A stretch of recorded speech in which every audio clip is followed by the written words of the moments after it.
What's up, everybody? Dave the Car Guy. Welcome to Shop Talk Live. I'm sitting here chatting with a good friend of mine and recent visitor to Shop Talk Live, Victor Darolfi of the one and only Robotire. What's up, Victor? Not much. How you doing, Dave? I'm glad good. to be back for session number 2. Yep, this is our VC section number 2 round. It's the big round. It's where all the big money comes out, right? Is that how it works? That's how it should work. We had some very interesting parties here earlier today chatting with us. So. Yep. So Victor, the Robotire world, I shared on Instagram. I can't remember if it went to Facebook or not, but the robot is moving around. It's pulling the wheels off, putting them on the tire machine, picking it up, putting it on the balancer. How do you feel like this project's progressing? Yeah, we've made a lot of progress. It's been 2 months since we last did it, or has it been a month? I can't quite remember, but no idea. Days are kind of blurring together, right? I think it was yesterday. But no, progress is going very good. We have the robots up and moving, right? We're able to pull tires off of test stands, move them onto the changer, onto the balancer, and then move them back on. We have the little robot that's able to move to the slide. We're still in the process of incorporating the torque wrench. We had a minor design hiccup, but other than that, we should be live here shortly with our torque wrench and all of that. Again, with the goal being to serve live customers out of our little bay over here by the end of the year. that sounds like a cool plan. So the steps that it takes. So this world that you're in is definitely not the world that I was in. You know, I'm the brick and mortar, grind it out till you're bleeding. Your world is completely different. You know, you've introduced me to it. It's very interesting. You're meeting a lot of people with a lot of investment money that they want to spend. Can you kind of give our listeners and viewers a little idea of that process from our start of our conversation to where we're at today? Yeah, I mean, it's a journey. That's one thing to be said, right? When you try to ask people to give you money, like, do you want to give me money, right? There's a little hesitation there. Does anyone out there want to give me money? We're taking money. But no, the big thing was to start and find great partners like yourself. We've also partnered with Mitsubishi Electric as our robot manufacturer, and they've kind of helped out in certain ways of like you giving us some space to work in. They've given us some software development and some robots for us to play around with. And then basically just keep we still grind. That doesn't change, right? Grind to get the prototype up and working. We're there. We finally feel confident where we can start making a larger splash in what we want to do with Robotire. And the goal kind of is Robotire, like we chatted about last time, is to help augment the workforce or your labor here in the shops to allow them to do other tasks, pump out cars a lot faster, right? 3 main factors that Robotire is trying to solve is the labor shortage, allowing shops to offer after-hour servicing with the same headcount that you currently have or very slight increase, and then throughput, right? Try to get the car off the lift as quick as possible in the sense of doing 10 minutes for a set of 4 tires from pull in to pull out. If we can also do rotations, that'd be sub 5 minutes. Also do winter tires, as those people back east, originally from Detroit, so know how it is to put winter tires on. So we can do all of those steps in about sub 5 minutes. Well, that's impressive because doing tires it's not the hardest of work, but it's some of the most taxing work. Breaking beads and they have tire equipment that kind of does a lot of work for you, but the bottom line is you still got to take that tire off the car and bring it over to the stand, and whether you have a wheel lift or you got to muscle it up there, some of those wheel and tire combinations are over 100 pounds. So that's why if a mechanic ever grabs your arm or anything like that when you're playing around, when they say mechanic grip, it's a thing. You got to carry around 100-pound wheels and tires often. But the augmenting the workforce is cool because, I am kind of on a little crusade to help all trades because there's just not a lot of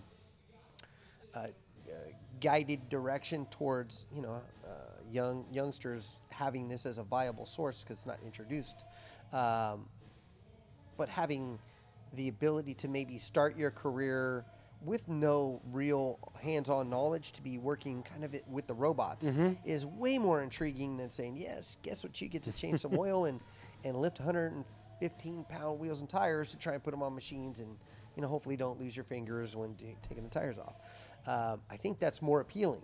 Yeah, and that's kind of what people. One of my goals whenever I made, so I've been doing robotics for about 10 years, automation and all that, to large factories and all of that. And that was always one of my main goal, is not to, displace labor, but how to augment it or increase, right? Basically giving someone the opportunity to do that job that they weren't, right? Yep. So I think some key benefits of this is not only bringing a new workforce into your shops to help you hire, but is also, I'm a very large component of helping out the disabled in the sense of like amputees, because if a guy has is an amputee, they're not probably going to be wanting to do a tire change, right? But the beauty is that the robots allow them to kind of just oversee it and then step in when necessary. So we're helping out a whole untapped workforce that's out there. Yeah, giving them the abilities to get in the trades a little bit easier. Not that they can't already. But I mean, I really like the concept. So we just went to SEMA because Correct.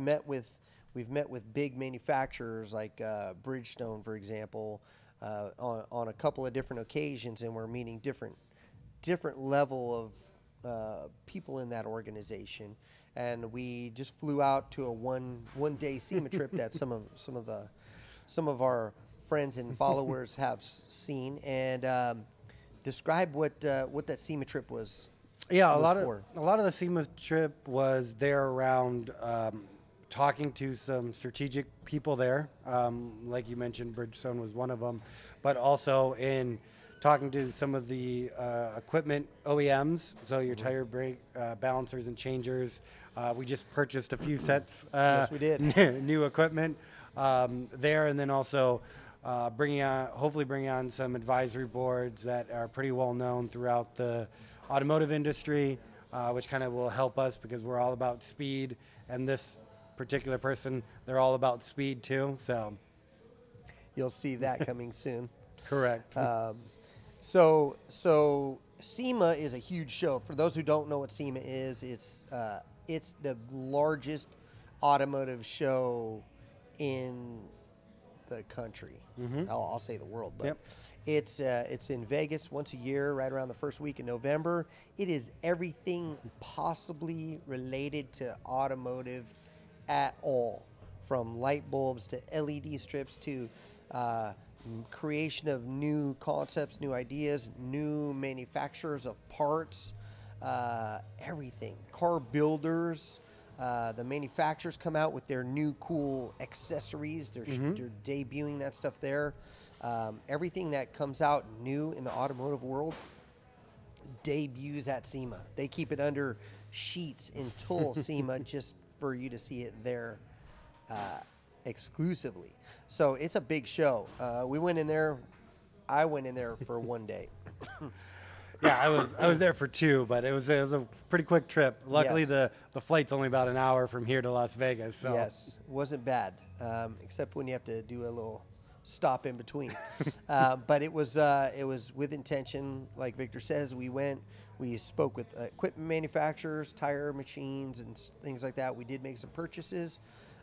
We spoke with bigger level players in that have money to invest in these ventures if they see a need and see a track record. Yep. So it was a pretty good day, we'll say. Plus we got a chance to meet with vendors whom we work with. Correct. And we actually even reached out to a company called Shopware, local company who does automotive point of sale software. I'll give a shout out. I think I've demoed it like 5 times. Thank you, Carolyn, for putting that together, and Monique for demoing it for me at least 3 times, and the rest of my team at least once. So and Victor. Yeah, you know, got to a chance see it, meet, Monique at SEMA, and she did a demo for you. And what did you think of that program? It's wonderful, right? Well, I'm coming from the other side of seeing, like, I'm used to fancy software, right? Yeah. That you're from the other side with the software being a little older. Advocates. Yeah. But I really enjoyed it. I think there's a lot of opportunity here in this space in bringing various technologies into the auto shops to help you guys with a lot of pain points that you guys have, right? Yeah. And whether that's as simple as, you know, document tracking, you know, shop management softwares. Yeah. Then you get to the craziness that we're doing, which is the robots to augment service. So there's a lot happening there, and it's very exciting. You know, like Sweet. We got something here. you know, I think the market's drastically changing, and it's going to be interesting to see how it evolves over the next 5 to 10 years. And, you know, glad you're along this ride on this new exciting frontier with me as well. Yep. It is exciting. You know, seeing all the different ways. You know, somebody mentioned when we were out SEMA, man, you guys got your hands in everything, and you know, it makes me feel like, yeah, you know, I don't want to. You know, I want to just go and do my thing, but I feel like if I can help something become like a valuable tool for not just me, but for a lot of people, then I feel like I just owe it to myself and everyone to do it. Just get involved in it, even though sometimes it just sucks. Like, it sucks the time away from you, and you're like, dude, I feel like, you know, when you have a calling, or if you need to do something, you gotta just do it. And, you know, seeing you when you approach me, you're like, hey, I got this thing. We're gonna do robots to change tires. And my first instinct was, yeah, that's cool, and not, but cool. So yeah, I think I'm in. You know, you know, with the way you explained it to me, it made sense, and you know, got rid of that initial, well, what's next? Yeah. You gonna try and get that robot to do my job? No. Good luck. You know, that's, I'll pay for that. you know, even when we mentioned last time, there's no way that the system can completely be operator free. Yeah. One, from a safety factor for the operator and cars and all of that. But there's always these weird conditions, right? That's the hard part with robots and automating a lot of stuff is you can get there to about like 95% there. Yeah. It's that last little 5% that will normally give you a hiccup. Yeah. And that could stop you. So those are kind of the thing where we would need an operator to step in to say, okay, what happens if we can't get this seized lug nut off? The robot just is not going to be able to do it, right? So we'll have to step in. Operator's going to come in.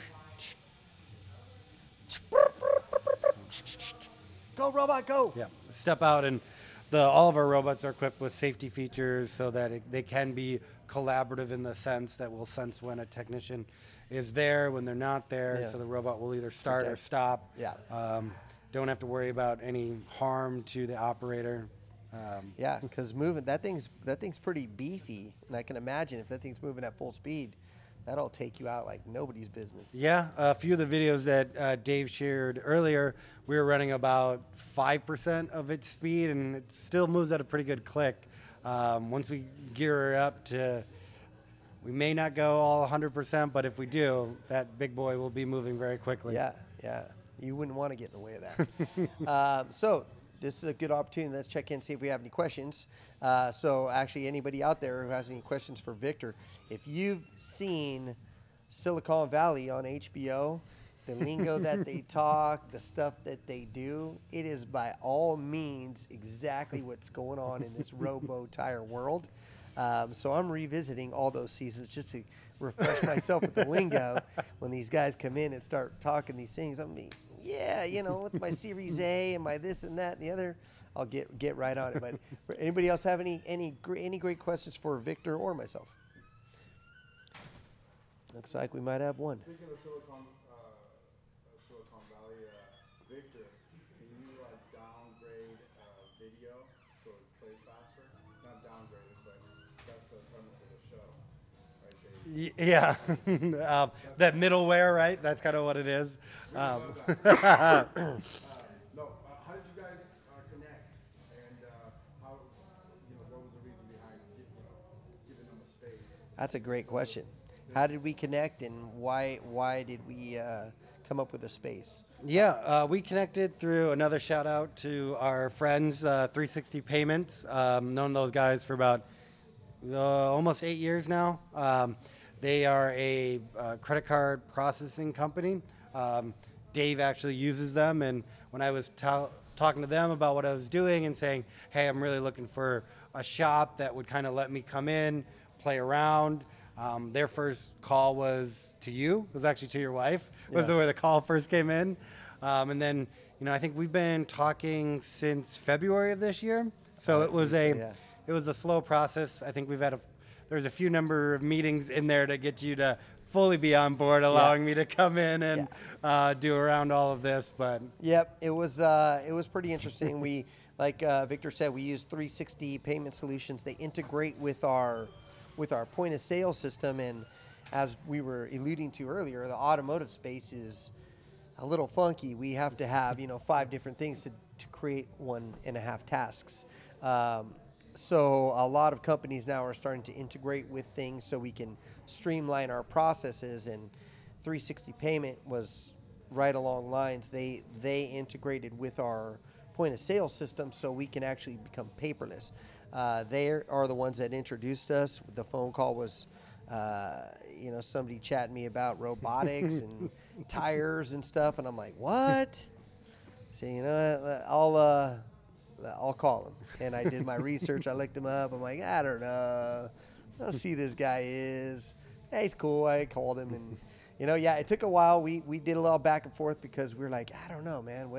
We're in the automotive repair field, and he's in the robotics world, and it was just a weird way, just a path to kind of blend the two together. And once we got on the same page, it really came down to meeting each other in person, because we're all about the connection of people, and we could tell, if we don't have that vibe right now, but between myself and my wife, when we met you, we're both like, we like Victor. We like Victor. Let's do this. Let's help him out. So. And I'm really glad you guys decided. I think it's been a great partnership so far. You guys saw the first little bit of this at the car show that Dave hosts here, and the robot's in a stationary position. Later today and earlier today, you guys get to see the robots actually moving around, and then doing stuff. Hopefully as soon as we're up and live, and if you need tires, hopefully to see you here at Dave's shop. Yep, we're going to have to create a big giant window for everybody to pick it out. We have a question. Timing, how quickly can the robot change 4 tires? What we're saying right now is 10 minutes for a set of 4 from pull in to pull out. And initially there's only 3 steps an operator is used for: pulling the vehicle in and out, the TPMS sensor, so that little pressure sensor that tells you if you have air in your tire, that little light that no one knows what it is on their dash. Looks like a horseshoe with an exclamation point. That It's is not. done by an operator, and then the weights on the balancer is at the operator. We'll eventually automate the tire pressure sensor and the weights, but just to get servicing, that's where we are. And that's all, oddly enough, the technical work for the technician. So Dave, why is this good for shop owners, techs, and overall the clients? it's good for shop owners, techs, and clients in the industry, because tires are going to be a big part of the automotive world. They already have been, but more so now with electric vehicles and autonomous vehicles, because these vehicles, even if they're tiny, they still weigh a lot, and they have a lot of torque, which if you know what Victor found out with his torque wrench, is torque is a twisting motion. So that twisting motion on the ground with tires causes tire wear. Those vehicles with all the torque and the weight and the type of tires that they need to use for traction, they wear them out quicker. So we're going to be going through a lot more tires a lot more often. And tire work is not, it's entry level work. And with our labor force shortage, people don't want to, you can't attract the people without any hands-on skills to come in and say, well, guess what? You're doing oil changes and tires. It gets to be a rut because you're going to always be doing tires, and then you don't get to progress. This way, you can attract some of the newer people to the industry by saying, well, guess what? You get to do tires with our robots. And the robot's going to be doing all the heavy duty work and dangerous work. You're going to be doing all the technical work, making sure the tire pressure monitor system sensor is good, making sure all the wheel weights are in the right position, and then you let the robot do the heavy lifting. So it can basically, if you have a bigger shop, you can lay this thing out and have 2 bays dedicated to tires with one operator just going in and, you know, consistently doing the tire weights, making sure the tire pressure thing is good, and you're getting cars in and out in 10 minutes. So that's 2 cars, you know, every 10 minutes. That's a significant amount of tire potential of work. Again, that as a technician, you know, that's not high on the scale. You're not going to learn a lot by doing tires. So if that was a long answer to many of the facets of that question, but I think in the end, it can facilitate a lot of different roles by filling that need. And people won't hurt themselves with the weight of the tires. They're over 100 pounds, some of these things. Run flat tires are extremely heavy. So, you know, anytime we can save our back with using some sort of augmented tool, I'm down.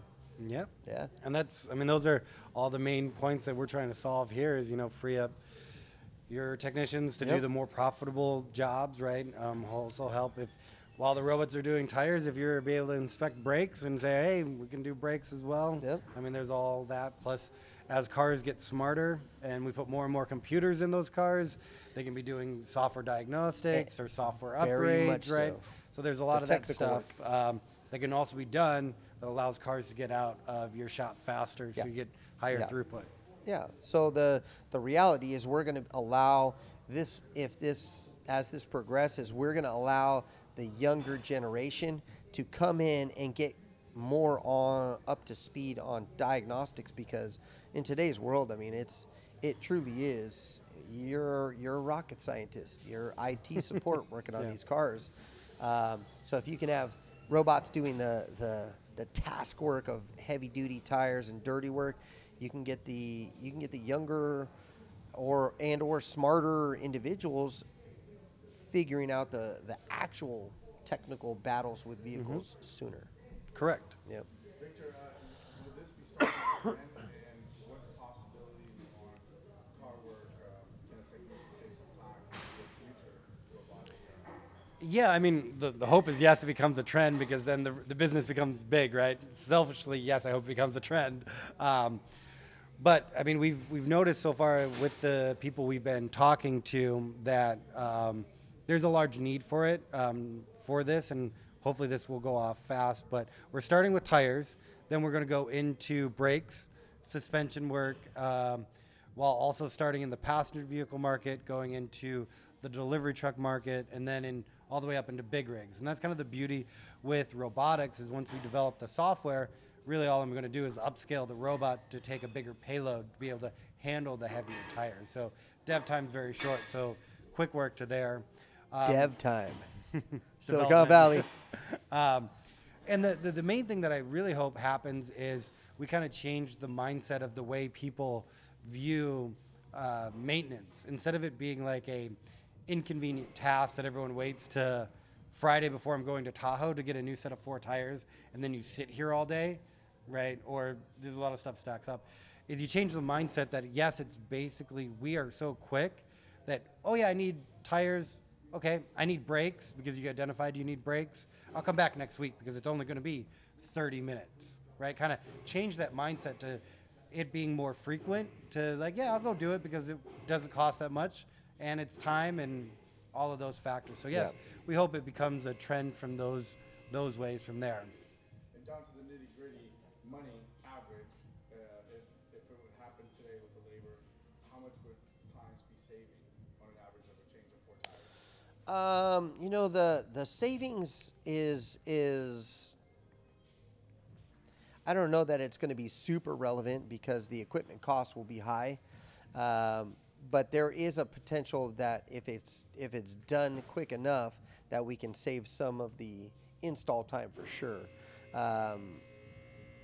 Again, it's just like anything else in the world. If you're, if you're buying stickers, here's your minimum quantity, here's how much it is, and if you're buying this many, your pricing goes down to here. So it depends on a big system like that. I mean, you're talking about, that's probably $250,000 worth of equipment. So your company is not going to be like, hey, I'm just going to own a piece of equipment for everybody else. No, it ultimately, the client always is paying for the equipment that a shop has. So that's a lot of times where your pricing comes from. So the better your shop, the probably more pricey they'll be, but they have the equipment that you need to do the job right. So Robotire is probably going to be about the same type of thing because of the cost of robotics, but speed is what it comes down to. So it's, what are they saving? Time, lots of it. Time you can't buy. Yeah. Victor, last question. Now you have a product, you have interest, you've been R&Ding a lot. What is the next step for you? What are you looking for? Yeah, so the first big milestone is to go live at Tools Garage, service customers, and then from there we want to deploy 5 more of these systems next year throughout the United States. Hopefully take a few back east as winter tires are very prevalent.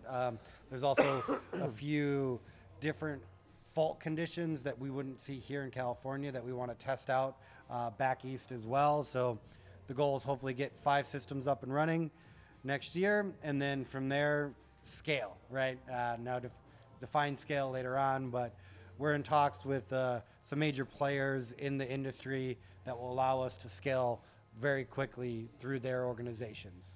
Yeah. Yeah.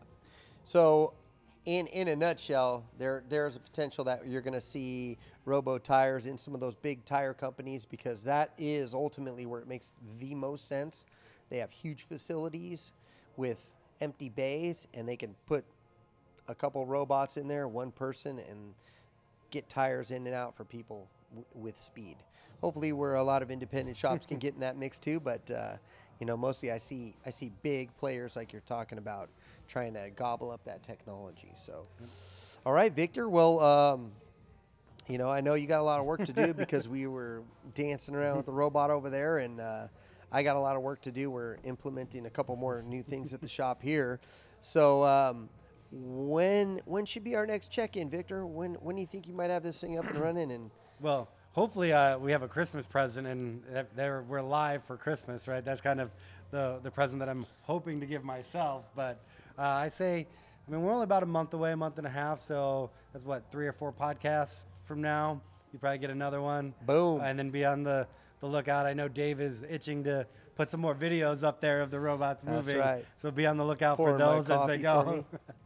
Yep. Awesome. So keep that in mind. Victor will probably be wearing a Santa Claus suit, doing a little robot dance. We'll get you back on. And in the meantime, Victor, keep up the good work. It's looking good out there. I'm excited for it. And as always, I'm Dave the Car Guy, signing out.